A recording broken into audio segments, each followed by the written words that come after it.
Sementara itu, saudara, pelanggaran terkait dengan alat peraga kampanye merupakan yang terbanyak terjadi di Aceh sejauh ini.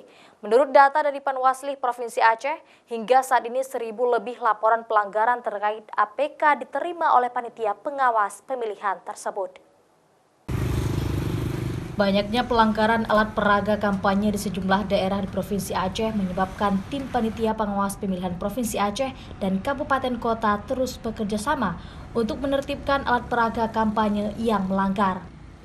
Sejumlah alat peraga kampanye masih dipajang dan dipaku di sejumlah pohon, sudut kota, tempat umum, sehingga mengganggu kebersihan, ketertiban, dan kenyamanan serta keindahan kota. Partai politik maupun calon legislatif diharapkan untuk menaati peraturan alat peraga kampanye.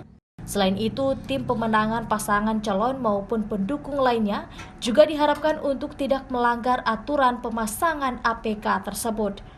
Pelanggaran yang paling banyak kita tangani itu adalah pelanggaran terkait dengan APK, di mana APK itu ditempatkan pada tempat-tempat yang sebenarnya tidak sesuai dengan lokasi yang sudah ditetapkan oleh KIP.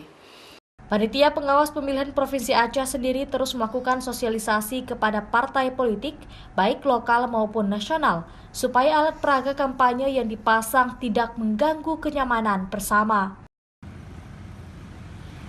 Syahril, Kompas TV, Banda Aceh.